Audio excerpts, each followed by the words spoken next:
Congressman Barry Loudermilk released a bombshell transcript proving that the Pentagon ignored President Trump's National Guard presence at the Capitol on January 6th. We'll shed light on how big tech and the mainstream media are trying to memory hole the Trump assassination attempt. And Peachy Keenan will be on later to explain that real white privilege is deporting migrants from Martha's Vineyard. We have those stories and so much more. Blaze News Tonight starts right now.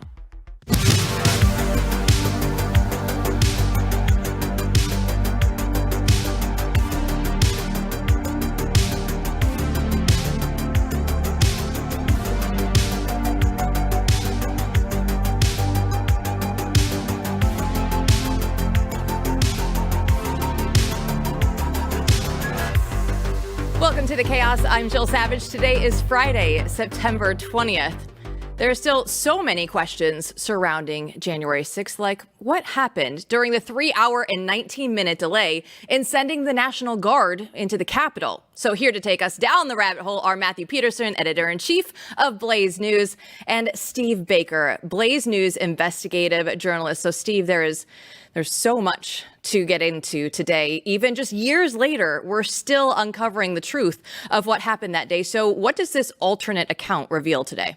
Well, the first part of the alternate account is, well, let's just go straight to the Loudermilk reveal. This is Loudermilk's committee. It's the subcommittee on oversight. It's a subcommittee of the House administration. But Loudermilk and his staff have been particularly bulldogging this more than any of the other, let's just call it what it is, any of the other congressmen, women on Capitol Hill, any of the other senators. They have been the most aggressive at getting to the bottom of this.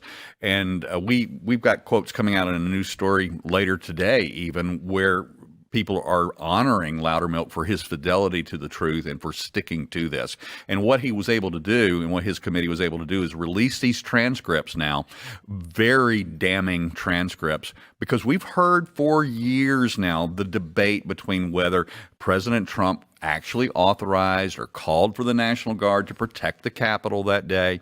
And then, of course, we have the other side saying that they didn't. We have the January 6th Select Committee, Pelosi's committee, with interviews with everyone from Chairman, Joint Chiefs of Staff Chairman Milley, being thanked by Liz Cheney for his dogged pursuit of the truth and really standing on the wall that day to prevent things bad from happening. But today we got the quotes. Okay, before we go there, though, let's lay out on the table what we're going to get into the alternative account, right? Let's get what is the mainstream account, the dogma that we've all heard all these years about what happened on January 6th when it came to having enough support on the Capitol. First of all, the initial dogma is that Donald Trump called into action the mob, the armed mob, to attack the Capitol. That is the foundation of all the accusations. And then that he did not protect the Capitol. The D.C. Guard is the president's guard. And it is a combined force of Army and Air Force National Guards, and that is his guard to command. And we have been told all along that he never did. We've been told that Nancy Pelosi on one side rejected it. Nancy Pelosi says, no, it was never offered. It was rejected by Mayor Bowser. She says it was never offered, that the only thing that they ever actually agreed to and coordinating was about 340 National Guard people to help direct traffic that day, and that they would not be armed and that they would not engage in fact, that they wouldn't even look like the Guard that day. And to be clear, what we've heard for years now is that no, it's not really true that Donald Trump requested additional troops to help. That's not really true, or they downplay that fact. And then, as we've seen on this show, in some of your work, they take the former chief of the Capitol Police, Sund, and blamed him for not being ready that day, when, as he's told us and as documented by you, he was requesting help the entire time. For 3.5 years, we have thought and assumed that this statement that they didn't want the optics of the Guard, of the military being at the Capitol that day, came from Nancy Pelosi's office or from her Sergeant at Arms, Paul Irving, Sergeant at Arms of the House of Representatives. We've all, and myself included, but in just the last few months, we've learned through Blaze Media, Joe Hanneman and myself have developed a relationship with some very high-ranking officials in the Department of Defense, and we've learned that that's not where that phrase, "we don't like the optics," was hatched. In my interview with Casey Wardynski, former Assistant Secretary of the Army, we learned weeks ago that, in fact, and he went on the record with us in our article yesterday on theblaze.com, he went on the record with us, he was the one on the teleconference call with the Pentagon generals and the commanders of the D.C. Guard where that was hatched, where the generals, we're talking about the Pentagon officials, the ones who answered directly to then Chairman of the Joint Chiefs of Staff, Mark Milley. They were the ones that were worried about the way it would look. They were worried about the optics. And in fact, what Casey Wardynski told us was that in this entire conference call, we weren't talking about military stuff. We weren't talking about the things that needed to be done to protect the Capitol and protect Congress. We were talking about the politics of the way this looks. Yeah, take us through Defense Secretary Chris Miller and his different accounts that he has of what happened. This is the most surprising and confounding of all. We have been operating for a long time with the assumption that Chris Miller himself, who was, of course, the Secretary of Defense at the time, was friendly to Trump. He was a recent appointee. He was the acting Secretary of Defense, as a matter of fact, just in the last couple of months of the administration. But as it turns out now, we have contradictory statements between his book accounting of the National Guard story, which was not under oath, and then the statements he made under oath, where we have the transcripts harvested now and released by Barry Loudermilk's office, of completely contradictory statements where Christopher Miller actually said under oath, there is absolutely no way I was putting U.S. military forces at the Capitol, period. Pretty cut and dry. Yeah. Yeah, can we, I mean, so the upshot is, you learned that it was the Pentagon brass, higher-ups, who said no to the request for assistance. That's correct. So this happened through both Chief Sund's request to the Sergeant at Arms and Pelosi. Yep. They said no. Yep. And now today we've learned, and what should be covered all throughout America, is that this is proven, this is confirmed, that all these guys in charge said no because they didn't like the optics. Can you walk us through? I mean, Chairman Mark Milley, is at the top of this document that Loudermilk's office has put out, and just read to us what he said and give your comments on it. That is the best thing for me to do right now, is just read what General Mark Milley said on January 3rd. He said, "The president just says, hey, look at this. There's going to be a large amount of protesters here on the 6th. Make sure that you have sufficient National Guard or soldiers to make sure it's a safe event." But he doesn't stop there. He says, Mark Milley says, POTUS said, hey, I don't care if you use Guard or soldiers, active duty soldiers, do whatever you have to do. Just make this safe. Yeah. And how'd that go? They didn't. Well, they didn't. They said no. No, they didn't. And then when Chief of Police, Capitol Chief of Police Sund was in a panic after the initial breaches, and when he first called in, the authorization was already in place. We have gotten testimony from very many people, including Casey Wardynski, including Chief Sund, that the authorization was already in place for them to launch the Guard right there. And the Guard was only blocks away. They were prepared. They were armed, they were outfitted, and they were ready. And that's the information that we have and that we've reported on. Steve, you have two main beats right now that you're writing on. One is January 6th that we keep going over. The other is the Trump assassination attempt. Now, the second one, we can add to that as well. You wrote a piece called The Weapon of Mass Death about Ruth. And can you just take us through his criminal background? Because if you or I or anybody here, if we did any of this stuff, we'd have a much different outcome than what he got. Every single time we go and look at Ruth's history, we find more and more arrests, more of his criminal background. He is, in fact, a career criminal. It goes all the way back to high school. And then we discovered the most incredible thing a day or two ago was that he had an arrest in 2002 for possession of explosive devices 5 or 6 months before the more famous arrest with the alleged machine gun or the automatic weapon, which they were calling a weapon of mass destruction in the mainstream media, and where he then held off the Greensboro Police and the Guilford County, North Carolina Sheriff's Department for 3 hours at his place of business. Well, guess what? When he did the standoff with the 2 law enforcement departments, he was already on probation for explosives charges. And did he serve any prison time for either? No. How do you violate an explosive charge?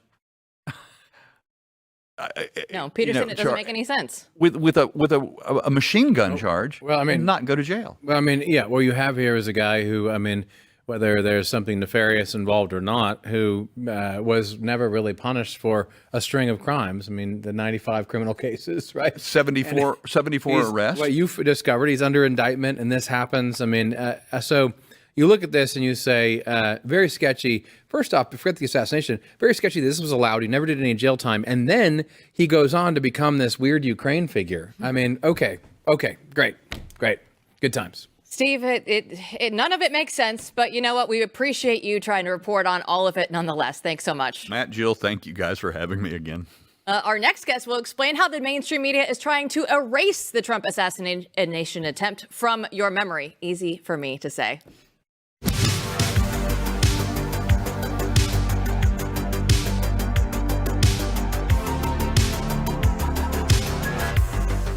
You don't have to wait until November to vote. You can vote every single day with your dollar at goodranchers.com. You can make a powerful choice to vote for American meat and support American agriculture by making your voice heard for transparency in our food. Good Ranchers sources all of their meat exclusively from American farms, which not only supports local ranchers, but it also ensures that you receive high-quality American-raised meat with no antibiotics, none of the hormones, none of the seed oils, ever. So by shopping from goodranchers.com, you're making a statement about the kind of values that you stand for. Values of hard work and dedication to American tradition. And right now, Good Ranchers is having a presidential promo. So for a limited time, you can get a free add-on for a whole 4 years, which is good until the next election. And that means when you subscribe to any of their boxes, you get to decide if you want extra chicken breasts, ground beef, smoked bacon, or wild-caught salmon in every order for 4 years. And it's the perfect way to ensure that you have the high-quality American meat in your kitchen. Every cut is pre-trimmed and individually packed, vacuum sealed, so it's making for an easier life. There's no messy cleanup. There's no wasted food because of freezer burn or poor storage packaging. So Good Ranchers helps you get the most flavor and value out of every ounce of meat you buy. And in this economy, that matters more and more each day. So don't miss out. Use my code Jill to claim this presidential promo worth over $1,200 and claim $25 off your first box, plus free shipping and 100% American meat to your family meals until 2028. It's goodranchers.com, code Jill. Goodranchers.com, American meat delivered. They've tried to kill Donald Trump at least 2 times that we know of. In a recent piece for Blaze News, Nick Solheim, the chief operations officer for American Moment, warns conservatives about the left's attempt to memory hole the Trump assassination attempts. And he joins us right now. So, Nick, I mean, are we living in 1984? Just how are the attempts on Trump's life getting memory holed right now?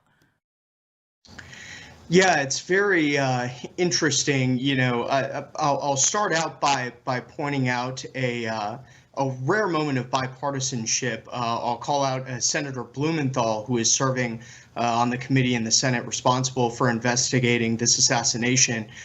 He himself, though, you know, no friend of President Donald Trump, accused the Department of Homeland Security of stonewalling the investigation. And that's not just for public information. That includes the information that the senators and other members of Congress have been able to see as well. So it's we've seen hardly any information come out about the motives for either of these assassinations. One obviously being just a few days ago, but one being a few months ago, and we still are no closer to knowing the motive for Thomas Crooks, who actually did wound the president and killed one other. It's a mystery to me why the bureaucracy in D.C. doesn't want the American people, let alone Congress, to know what happened. Nick, I don't know if you've heard, but Congressman Matt Gaetz has been saying in the last 24 hours that there are, in fact, 5 known groups of individuals trying to assassinate the former president of the United States. Even if one doesn't believe him, it's certainly plausible given what we've seen. And I noticed that you write something that I think I feel deeply as well. I share this, and I think many Americans do. At this point, it almost feels like a third is bound to happen between now and November. I mean, that's sadly where we are at. Can you talk a little bit about why we're at this place and comment on this? Yeah, I think it's absolutely possible that we could see another, God willing, foiled attempt before November. But I mean, this is what you come to expect when the left and the regime media has spent the last 10 years calling Donald Trump and his supporters a Nazi. It makes every Democrat a potential Dietrich Bonhoeffer. They see Trump as an evil authoritarian on par with Hitler, which is obviously not the case. And they think, that it'll make them a hero to take him out. I mean, this most recent assassin was notably apprehended with a GoPro, regardless of, how much time he would spend in prison for wounding or killing the former president of the United States and a leading presidential candidate. He knew that in the eyes of many in the regime media and many of the leading Democrats, he would go down as a hero for taking out a man the likes of Adolf Hitler. So I think it's an absolute disgrace. We really need to tone the rhetoric down, especially, the leftist media. They have been so focused on turning Trump and his supporters into a modern day Nazi party. And I mean, you talk to any of these people, the folks in your neighborhood that may have Trump Vance signs up. They're everyday people. They're normal Americans. They're your neighbors. I think dehumanizing them and saying, these guys are just as bad as the Nazis is bringing the rhetoric to a point, that I've never experienced, but that is also completely irresponsible. Nick, a lot of people on the right say conspiracy theories. Well, they're kind of conspiracy facts at this point in time. But how do you go about and say Republicans, how do they avoid all of the conspiracy theories around this? Yeah, I think, you have to be careful. I mean, I love being on X, formerly known as Twitter, as much as everyone. But, it's like your mom tells you can't believe everything you read. I will say one thing, that bureaucrats in D.C. and leading Democrats that serve on some of these committees in Congress, the things that they could do, to prevent mass hysteria and the promulgation of conspiracy theories would be to be as open as possible. I mean, I would think that, if I were in charge of one of these agencies, I would want the American people to know what happened.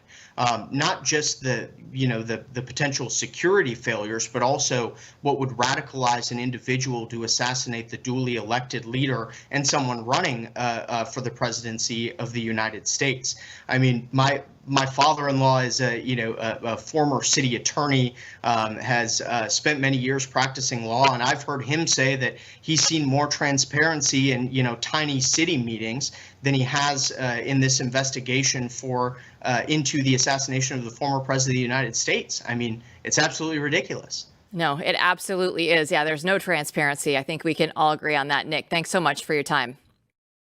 Thank you. And Matthew, it's one of those things, but I mean, they're actually trying to memory hole this, even though it's happened twice now. They're still trying to do it. Yeah, I mean, I really agree with Nick here. I mean, one of the first things I said as editor-in-chief as soon as the first assassination happened was we need total transparency, more transparency than normal, or this is going to make JFK conspiracy theories look tame by comparison. And now we have 2 and we don't have the transparency we need. So I would say there's two sides to this. One is absolutely do not run off into conspiratorial rabbit holes. On the other hand, don't let people bully you into not asking valid questions such as, were these people acting alone? That is a national security question and an obvious question whenever there's any assassination attempt on a world leader ever. Don't worry, I'm sure the FBI will get to the bottom of this. We all have so much faith in them getting to the bottom of it. Don't go anywhere, because up next, we'll dive into the attempt to memory hole God. Stay tuned.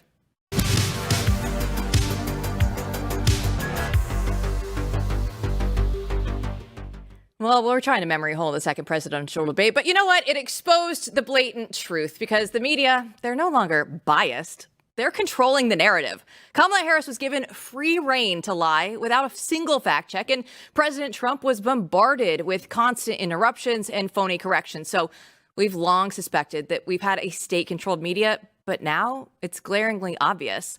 We're living in a media-controlled state. So from President Biden's quiet exit from the political scene and Kamala Harris's carefully orchestrated rise, the persistent efforts to undermine or even harm President Trump, they've been there. The media's hand has been evident throughout.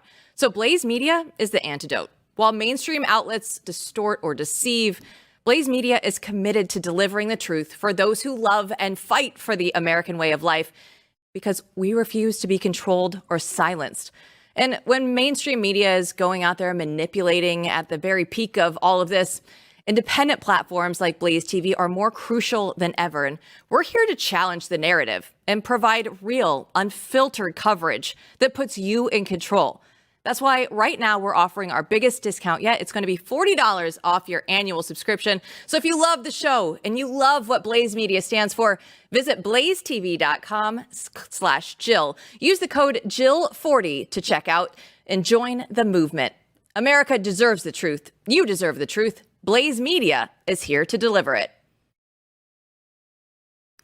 You can feel it all around. America is facing a crisis of de-Christianization, and Josh Mitchell is a professor at Georgetown University, and he joins us now to discuss how the Democrat Party is launching a war on Christianity and what we can do to fight back. So Josh, please start us off. How did we even get here as a country? Because I know so many people feel so lost and confused right now.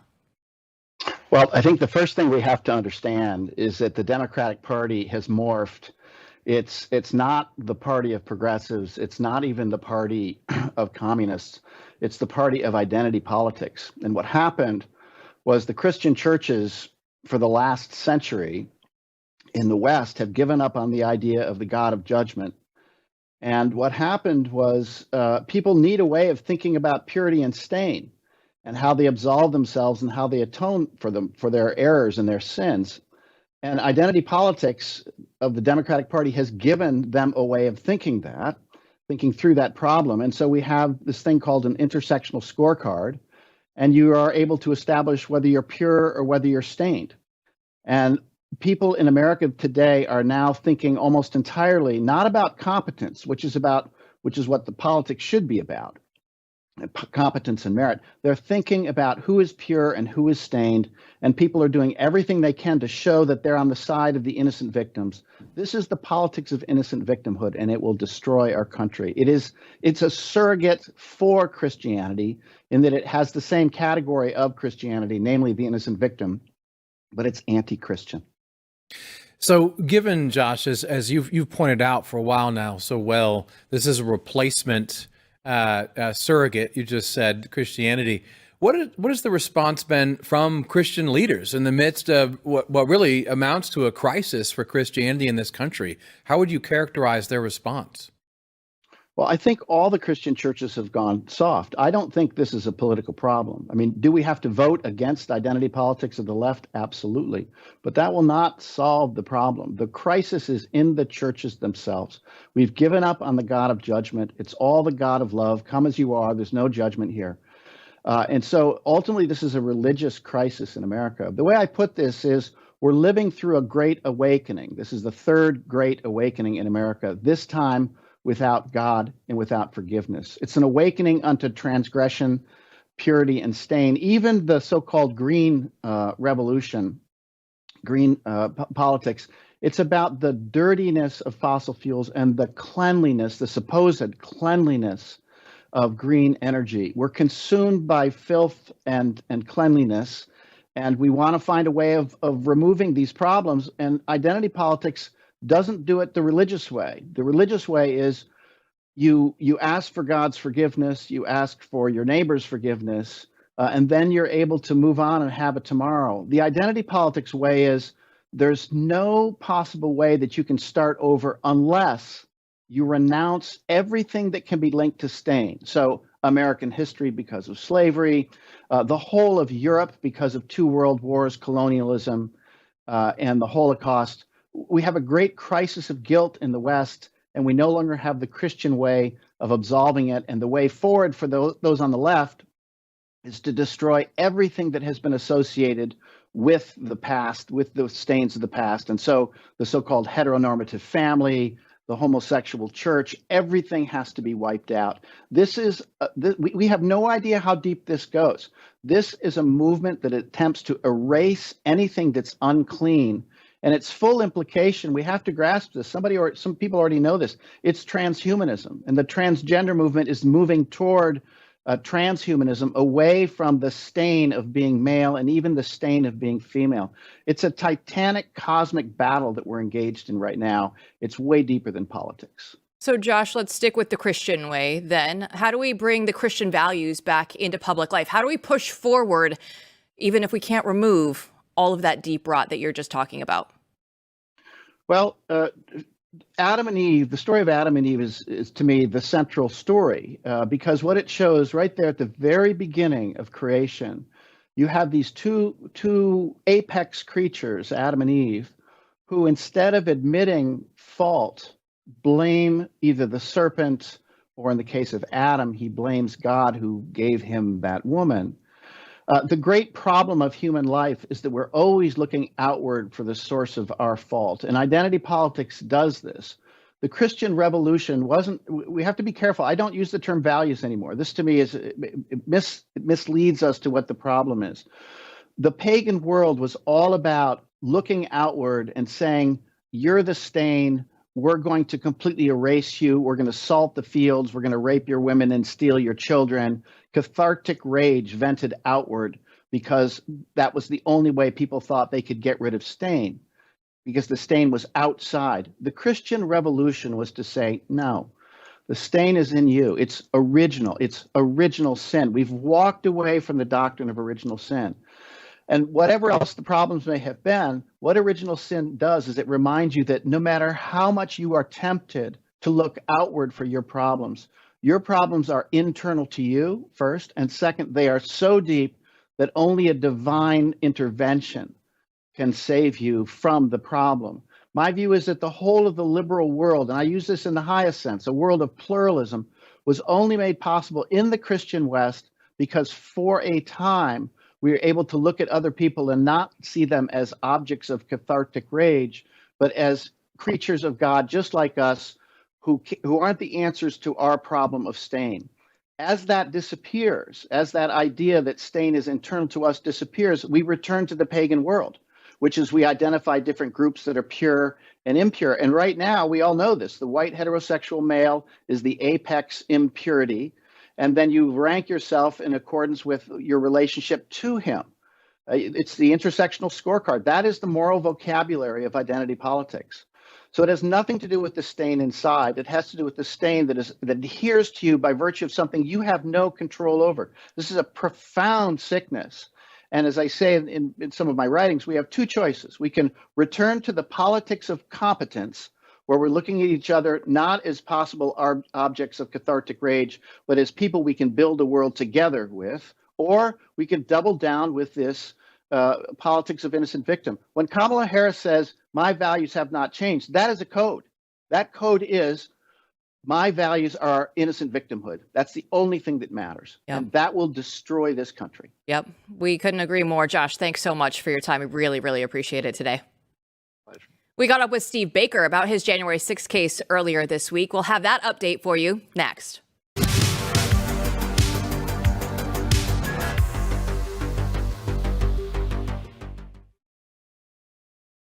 By now, you know Steve Baker, Blaze Media investigative journalist, has been charged for committing the crime of journalism on the Capitol grounds during the January 6th protest. He joins us now alongside his lawyer, Bill Shipley, to give us an update on his case. But before we do get into just Steve's case directly, Bill, I want to start just an overall picture of January 6th and where they're going now, because on Blaze News tonight, we have been highlighting the J6 cases, and there have been a couple different stories that have come out where, oh, you know what? They're not going away this year. Actually, the rate of arrests continue to increase so many years later. Well, there's a story behind that. There was a period at the end of 2022 into early 2023 when the government quit arresting people because what had happened, in effect, was the court had become saturated. There was too many cases and not enough staff.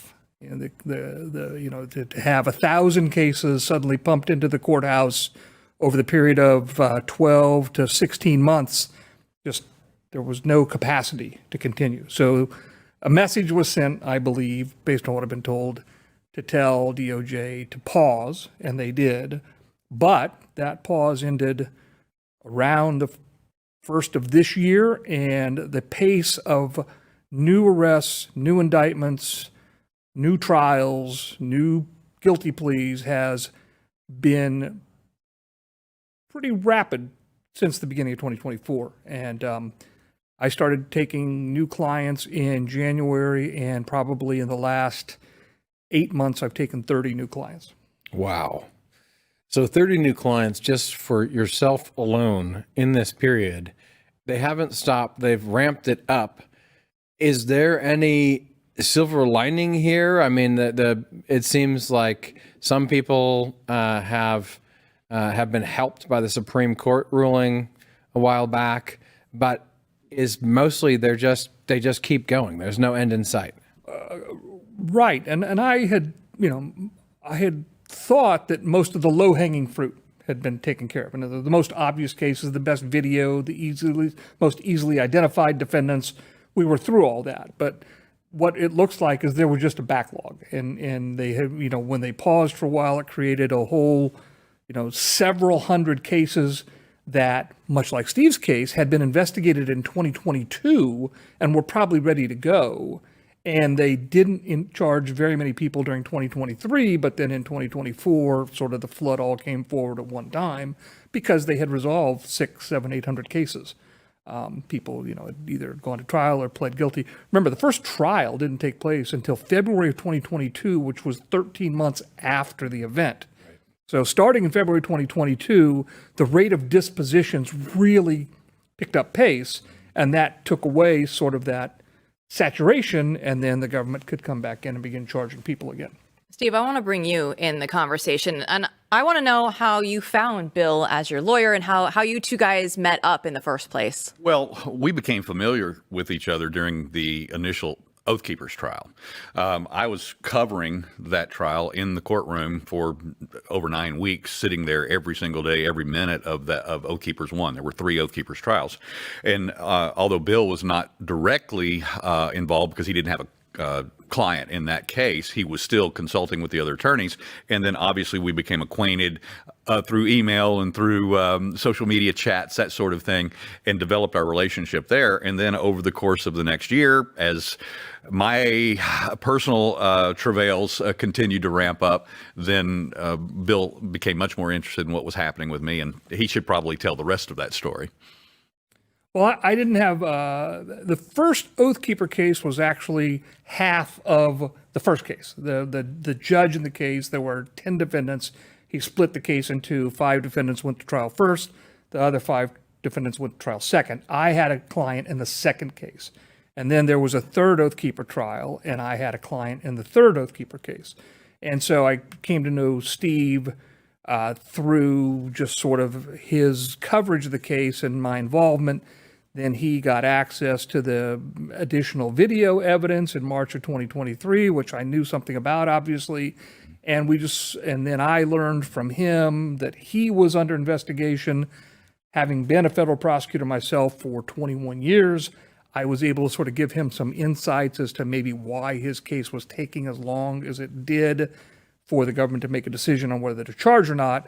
And then just sort of the process of getting to know each other. He had to pick a lawyer, and we had dinner one night in D.C., and at the end of that dinner, I was his lawyer. And a couple others are involved with this as well. So we talked about the other people who had volunteered, and I knew them, and I said, absolutely. So we want to get back to the updating on where Steve's case is, but first, while I have both of you here, one thing that we've learned had the privilege of having Steve come to work with us and do some amazing work over the last year, is that the audience is still interested. I mean, I know people out there in media who would say, "Oh no, you can't still do these stories. No one cares." But I think millions of people do care because they do see what happened here. They see this as injustice, and they're very concerned about what's happening, and they want to know more. And few media outlets are bringing that to them. Nonetheless, we are like years out from this, right? And you've been doing this a while. Do you sense the same thing I do, that interest has not gone away and that people are still right there? And in fact, I mean, my own view is that right up and through January 6, 2025, this is still a hot issue, and in fact is just rising to the fore, not diminishing. But I don't know what your experience has been. Well, absolutely. I mean, obviously, it has essentially consumed my practice. When I started doing these cases in September 2021, I was still primarily located in Hawaii, which was the last place I had been served as a federal prosecutor. And I've now been doing them for 3 years, and it is I have 2 other cases that are not January 6th related right now, active. But it dominates my day. It dominates the inquiries that I get either from defendants or family members or friends or just interested parties. There is a segment of the electorate that still, looks back at 2020 with great suspicion, and the events of January 6th are viewed with great suspicion. And the fact that, every day almost I get notice of a new arrest. Somebody somewhere has been, the circumstances for them, their worst nightmares come true, like it did for Steve back in March or February.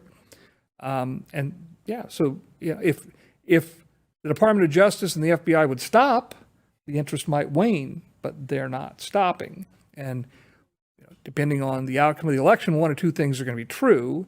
It's either going to all go away to a large degree based upon what former President Trump has publicly said, or we're going to keep seeing these right up through January of 2026, which is when the statute of limitations would expire. All right, the people have waited long enough. Let's give them the update that they have been waiting for. What can you tell us about Steve right now? Okay, well, Steve's case has been assigned to a district judge. We've had some limited pretrial matters before that judge. We have a motion pending right now to dismiss the case based upon selective prosecution on the basis that Steve, among 80 journalists known to be there that day, not authorized. In other words, there is a list that the Capitol Police have of journalists who were authorized to cover the events that day on the Capitol grounds inside the Capitol building. What I mean by that, the certification proceeding. That's what was, they were there with authorization to cover. But we know there were another 80 who were not on that list that were there that have not been charged. So why has Steve been charged? So we've made a motion based on selective prosecution, comparing his circumstances with these other uncharged journalists. That's pending. We actually have some paperwork that's due tomorrow on that, and then we should have a decision in the next couple of weeks. Steve has been extended an offer to plead guilty to one of the misdemeanor charges. We're talking about that. Lots of things that go into that decision. Not everybody's guilty, and not everybody's prepared to be a martyr. So the decision to plead guilty is a personal one that is dictated by the details of your life. Well, Steve, it is your case. Let's give you the final word after all. Well, the final word is that obviously I became a single issue voter for the first time in my life this year because former President Trump has promised, at least for the nonviolent offenders, to be pardoned. And so I'm all in on the Trump campaign this time. And in addition to that, I would just say that it's going to be important that the vote goes that way, not just for myself, but for so many others that are truly not guilty of real crimes that day.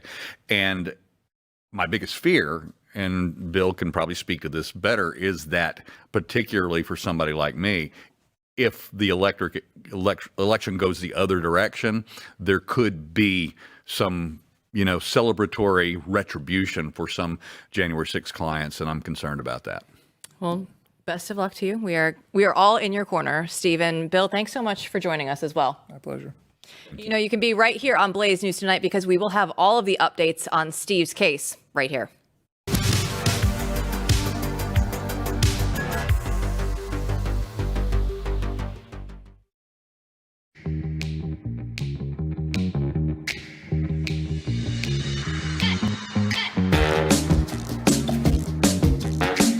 At some point in time, they have to move. We don't have the services to take care of 50 immigrants.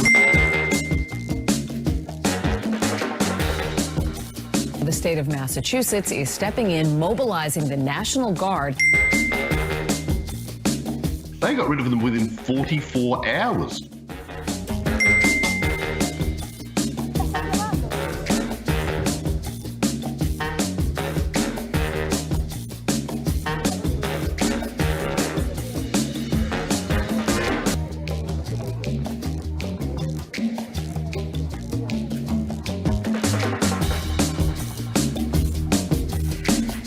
Long before they were eating the pets in Springfield, Ohio, migrants were sent to Martha's Vineyard, and Florida Governor Ron DeSantis had the brilliant idea to share the border crisis with the Massachusetts elite. You'll remember that lasted all of 48 hours. Our next guest says that true white privilege is being able to deport migrants from Martha's Vineyard. Peachy Keenan is the author of Domestic Extremists, and she joins us now. So, Peachy, please tell us how the other half lives.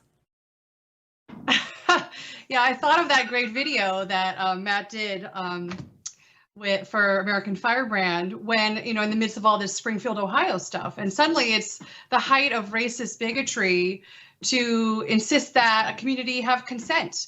If a giant number of people, foreign immigrants, are suddenly shipped to your town, you're not allowed to have an opinion about it or maybe have questions about how that happened. But if you are a rich, attractive, blonde, white liberal on Martha's Vineyard, you're actually celebrated for hugging the migrants and 24 hours later or 40 hours later saying bye-bye. I love that. I also love the meme you've created of the woman who's very happy and celebrating as they all leave. And we were all supposed to think, that that was great, Jill. We all were. Go ahead, Peachy. I'm planning to wear on deportation day. I'll be standing at the bus depot with my beautiful expensive fedora and my $500 sunglasses, waving goodbye and saying "Te amo." Peachy, if you don't dress up as that for Halloween, I am going to be so disappointed. There's another woman who's just kind of getting her way, doing whatever she wants, and that's Kamala Harris. And the richest of the rich. She was on with Oprah and made an interesting comment about how she would handle an intruder. Let's listen. I'm a gun owner. Tim Walz is a gun. I did not know that. If somebody breaks in my house, they're getting shot. Yes, I hear that. Probably should not have said that. But my staff will deal with that later. This is so funny. Peachy, why are we having to deal with this from Kamala Harris? Is she trying to be a boss girl? What's going on? It's so fake. She lives in Brentwood in a very elite neighborhood here in Los Angeles. I know where she lives. I mean, I know the rough neighborhood. I don't know exactly what house. And there's no way anyone's ever going to break into that house. Her homes, all of her homes, are also guarded 24 hours a day by multiple men carrying machine guns, her Secret Service details. So the idea that her or Doug are going to like jump out of bed and like grab the pistol is just like totally comical. She's trying to pretend like, yeah, I'm out here on my, the mean streets of Oakland, California, where I grew up, all tough. Meanwhile, in California, I looked into this during the pandemic when the crime was exploding. There is the quote castle doctrine, here, but you're actually not allowed to take a shot at an intruder unless he is fully inside your home. Like he can't be just like kicking the door in or like coming through the window. You have to wait until the gentleman has fully entered your home in the middle of the night, is brandishing a like life-threatening weapon of some kind pointed at you, and you have no other means of escape. You can't run away. So there's all these conditions that have to be met if you decide to, make salsa out of the intruder. So for her now to say, no, I'm just gonna blow away anybody who walks in. I mean, that's sort of she's kind of rewriting her own laws here in California. No, I have to say that is actually one of the laws that led me to leave California for Texas, where I guarantee you in that respect, the law is much, much better. Let's talk a little bit about that event, though, that she was at with Oprah. I mean, I feel like, first off, all these people are over the hill, but do you have thoughts about this parade of, I guess, A-list, still aging celebrities talking about this? We have 60 seconds, Peachy. Okay, yeah, they took these kind of warmed over semi-retired actors, Julia Roberts, Ben Stiller, who just got back from Kyiv, solving the war over there, Chris Rock, all these kind of like 90s era celebrities, and they were very carefully chosen, in my opinion, to target a kind of like white, middle class, upper middle class, Gen X, boomer sensibility. Like these are the last movie stars you remember like caring about and going to their movies. And so if they like Kamala, maybe it's okay for you to like Kamala. These people would never be caught dead anywhere near you, but don't you want them to know that you're a good person and that you voted for Kamala? Yes, that's what they all want, Peachy. And again, I'm telling you, I better get a photo of that Martha's Vineyard Halloween outfit because it's perfect for California because you can go as it, but then none of your neighbors will be in on it, but everybody online will understand what you've done. That's right. They'll never suspect me. They'll never suspect. Peachy, thanks so much for your time today. Thanks so much, guys. And Peterson, it's such a joke what they're trying to do. Like, oh no, you can't actually go and say anything bad about the migrants in Springfield. It's a town of 60,000 people. We'll just drop 20,000 on them. But Martha's Vineyard in 48 hours, no big deal. Yeah, Peachy's point is, look, I mean, here we have this woman being celebrated, who's celebrating because she was enriched and they got rid of him. And you got 40,000 people and 20,000 migrants who stay for years, right? I mean, 50 are gone within 48 hours of Martha's Vineyard, 20,000 going to Springfield. And if you complain about it, you're a racist and we're sending the National Guard in. The spectacle that they made out of all of that Martha's Vineyard scene and, they enriched our lives. We'll never forget them. It's such a joke. Yeah, well, that's why I think that meme is so significant. It's like we celebrate wealthy white people when they're libs and they kick people out of their communities and we say, good for them. It was a brilliant video. Well done. Oh, yeah, that was good fun. I had a great team at that time and they really killed it with that video and it's still prescient today. They did. They absolutely did. That's going to do it for us. Be sure to subscribe to Blaze News Tonight on your favorite podcast platform and we'll be back with more on Monday.